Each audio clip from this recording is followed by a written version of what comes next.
All right, Coach LaPorte, deep breaths. And we'll go with an opening statement and take some questions. What can I really say? I mean, our team just came out today. We talked before the game. It was going to come down to who had the most heart, who had the most grit, and who had the most fight and passion. I mean, that's what today was going to come down to. And I truly believe we left it all on the field. To be able to do what we did late in the game against their pitchers was pretty unbelievable. And it took everyone stepped up to score those 4 runs to give, our pitcher, CC, a little bit of breathing room and our defense. I mean, that's huge when you go in, the 7th inning and having that kind of lead. So just they believed, and that's the most important thing. And they believed that they could get it done. All right, we'll start with Dave Thomas. Congratulations, Coach. Thank you. It started slow again. They jump up early. What was kind of your message as they still had a lot of momentum there early in the game? They did. I mean, they had the momentum for the first 3 or 4 innings. And then we had, that defensive little miscue with the timing and all that. And I really honestly think it brought our team together. I really do. The momentum change, the energy change, we got out of that inning very fast.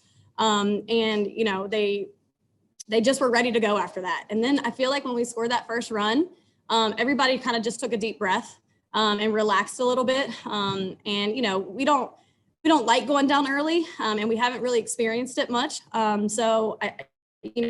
Good grounded a little bit, but after that, when we tied it back up, I felt like everybody just kind of, okay, we're in this game. How big was your base running today? It seemed like everyone had their heads up and except maybe there for that double play there in the top of the 7th. Your base running seemed to be really on point today.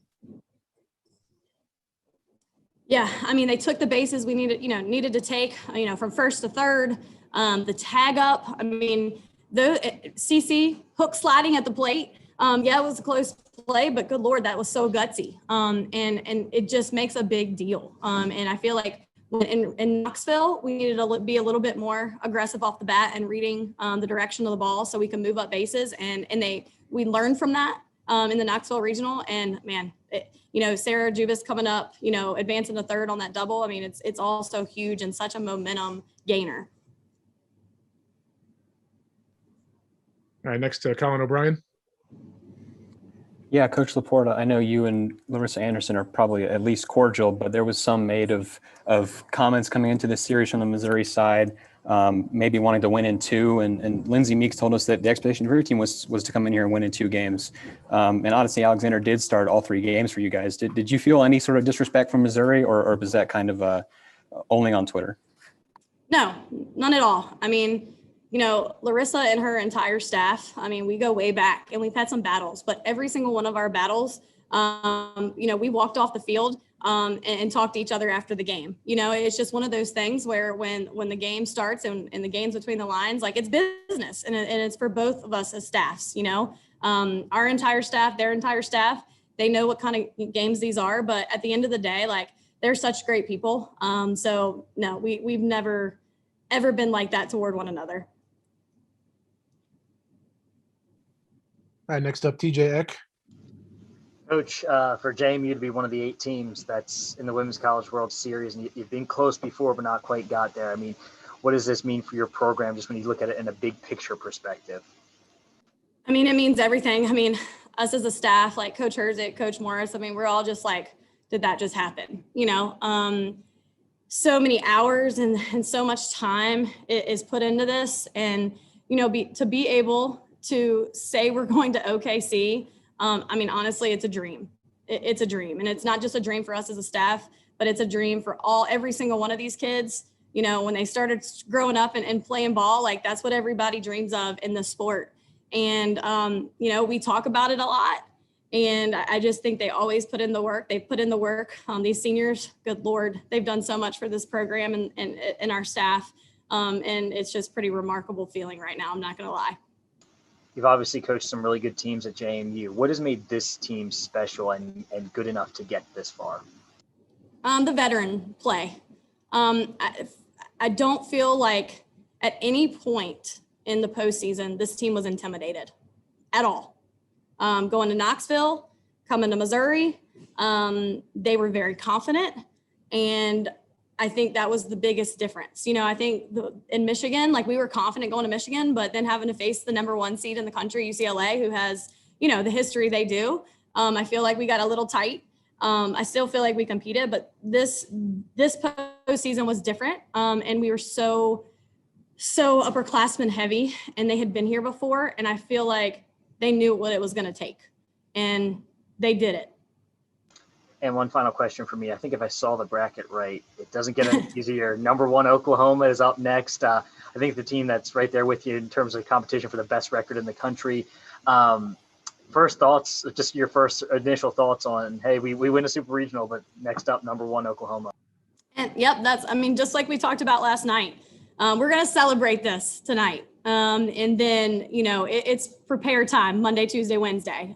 We got to get back locked in. We want to show up and compete just like we did, and not be intimidated. Yes, this might be the first time we've ever been there, but we want to make a name for ourselves. And, I think this group does too. Our seniors want to do the same thing. So we get back locked in tomorrow. We get on a plane to Oklahoma City and we prepare. And that's what we've been doing all year. Next up, Shane Mitlin. Yeah, we talked earlier in the week how they said they didn't want Kate to be the one to beat them in this series, and obviously she was a big focus of their game plan. Just how much did everybody else manage to step up when she had kind of a tough weekend personally? Yeah, obviously their, focus was definitely on her. They did a good job with her, and, I think what's important about this sport is to have each other's back. And yeah, Kate has had this team's back all year. She has come up clutch for us time and time again.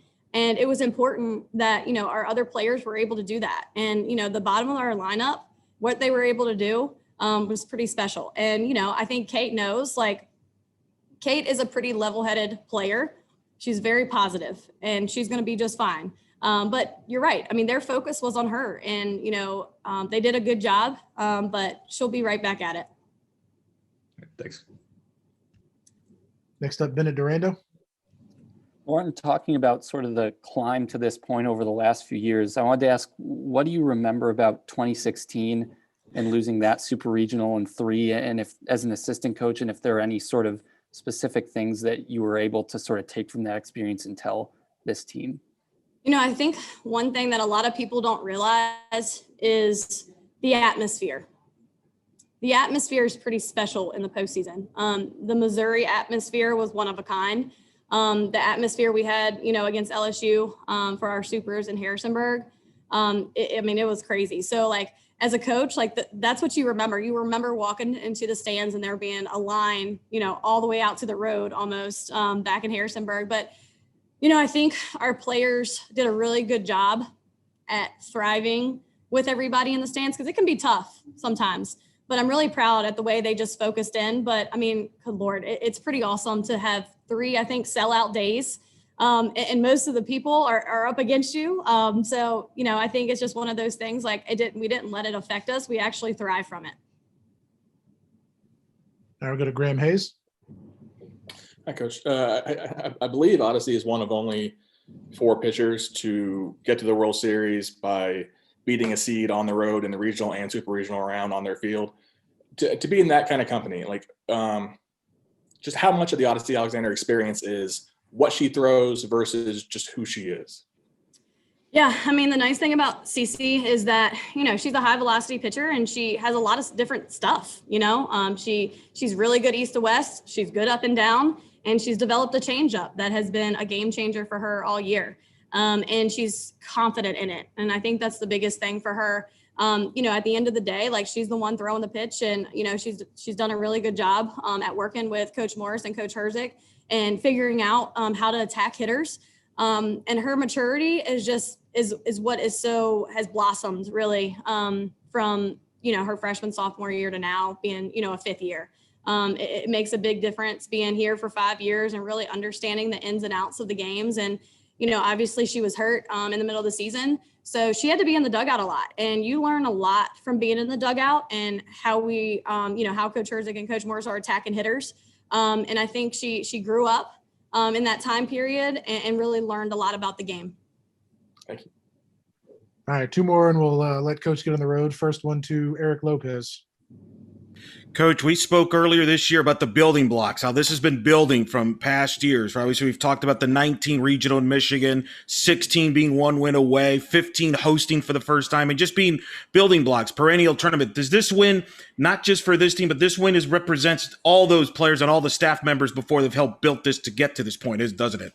Absolutely. I mean, it started back, when Jalen Ford and Erica Field and all that group, when we got back and when we got to JMU in 2013, I mean, they laid the foundation and, they continued being involved. And that's really important, having that alumni that busted their butts for this program and are still involved. We had alumni in the stands today. I mean, they're just standing there crying because they know they were a part of this. They are a part of this, getting over that wall, that the building blocks, we kind of built up. So it's to credit, everybody that has been part of this program over the last 9 years. All right, one last question to Dave Thomas. I got two quick ones for you, Coach. First of all, the adjustments you made at the plate. You've told me a couple of times this year you needed to really go where the pitch is going, hit the ball where the pitch is kind of leading you to. Was that a main adjustment you made there from the middle innings on back? Yeah, and what was extremely difficult with Missouri's pitching staff is they were all very different. With Weber, she was more spinny and a little bit slower, where Krings is high velocity and was throwing hard. Also had a good changeup, and then they threw in Nichols with drop ball. So it was very important for us to make adjustments fast. It took a while today to start getting on Weber. I mean, our 1 and 2 batters, they don't strike out very often. So it's one of those things, like their pitching staff is really, really good. And they have a lot of depth. But I just feel like, we stopped thinking so much and we just started playing, and that's what is important. You have to have a mix. If you get too mental and you try to overthink things, sometimes it makes it worse.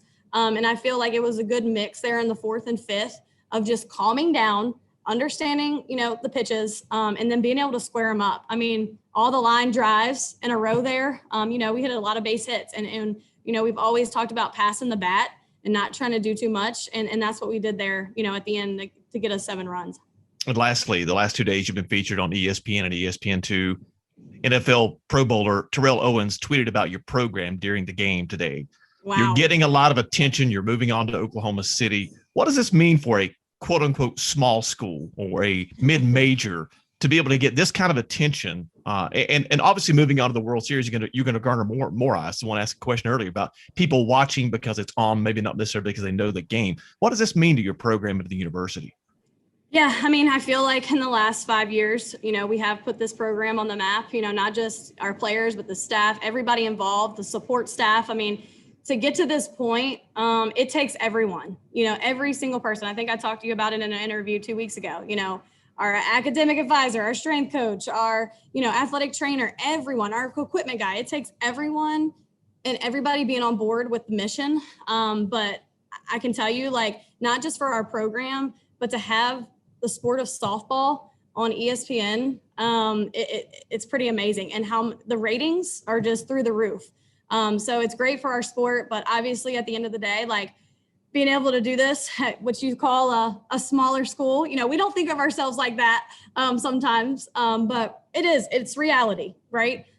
So it's pretty awesome. All right, that'll do it. Congrats again, Coach LaPorte. Thank you. Travel safe. Thank you you all for all your help this weekend.